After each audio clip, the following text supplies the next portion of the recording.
अगला प्रश्न श्रीमती शोभा चौहान। प्रश्न संख्या 254। कितनी बार हाजिर लगाओगे यार?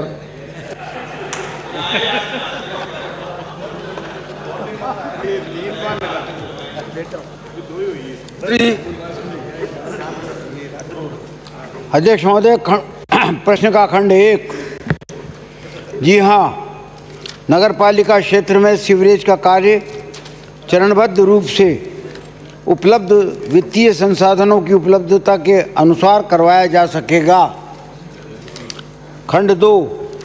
वर्तमान में विभिन्न योजनाओं के अंतर्गत 15 नगरीय निकायों में सीवरेज व्यवस्था उपलब्ध है, जिनका विवरण परिशिष्ट ऐप पर उपलब्ध है, तथा 35 नगरीय निकायों में पूर्व में उपलब्ध सीवरेज व्यवस्था के कार्य का विस्तार किया जा रहा है, जिसका विवरण परिशिष्ट ऐप पर उपलब्ध है।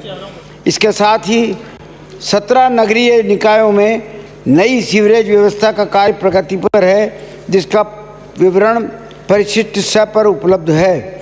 वर्तमान में 129 नगरीय निकायों में सीवरेज की सुविधा उपलब्ध नहीं है, जिसका विवरण परिशिष्ट ऐप पर संलग्न है। खंड 3। जी हाँ, सोजत नगर पालिका द्वारा सीवर लाइन डालने का प्रस्ताव प्राप्त हुआ है। वर्तमान में सोजत सिटी को सीवर लाइन डालने के किसी भी योजना में सम्मिलित नहीं किया गया है, परंतु नगर पालिका सोजत द्वारा सीवरेज की डीपीआर बनवाई गई है, जिसको संशोधित करवाया जा रहा है। बजट घोषणा 2021-2022 के अनुसार राज्य के 50 शहरों में FSTP लगाए जाएंगे, जिसमें सोजत सिटी सम्मिलित है, और तथा इसके अतिरिक्त भी एशियन डेवलपमेंट बैंक के 5वें चरण के प्रस्ताव तैयार किए जा रहे हैं, जिसमें जनसंख्या का मापदंड होता है।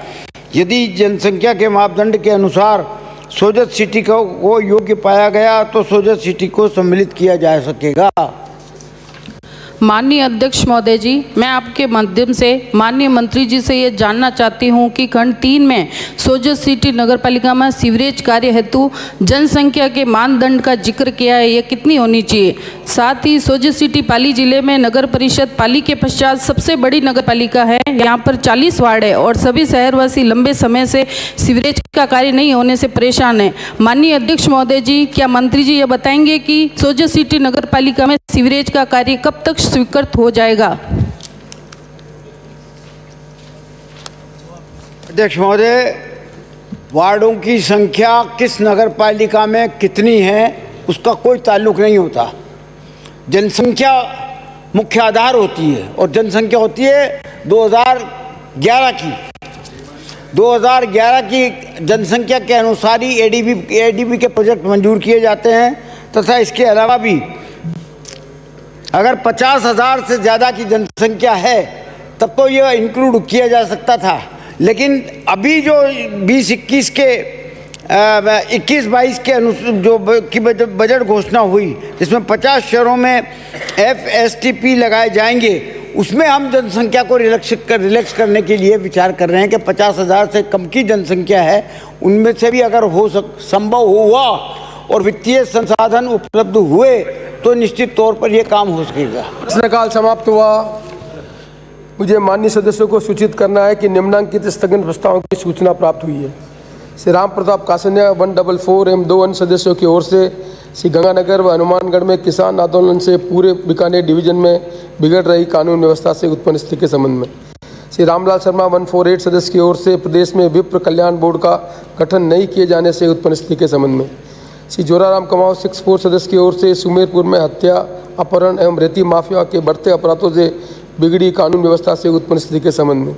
श्री बिहारी लाल 104 एवं 12 अन्य सदस्यों की ओर से बीकानेर में बजरी खनन व्यवसायियों को पट्टे जारी नहीं किए जाने से बढ़ रहे अवैध खनन एवं सरकार को हो रही राजस्व हानि से उत्पन्न स्थिति के संबंध में। श्री अविनाश 11 सदस्य की ओर से विधानसभा क्षेत्र जेतारण के ग्राम सेंदड़ा, निमाज एवं जेतारण में रोडवेज की बसों का संचालन अंदर से नहीं किए जाने से उत्पन्न स्थिति के संबंध में।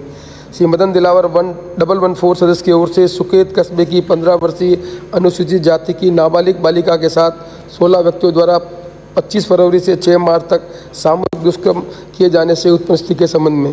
श्री नारायण बेनीवाल 1992 सदस्य की ओर से नागौर में पंचायती राज शोध एवं प्रशिक्षण संस्थान नहीं खोले जाने से उत्पन्न स्थिति के संबंध में। श्री राजेंद्र राठौर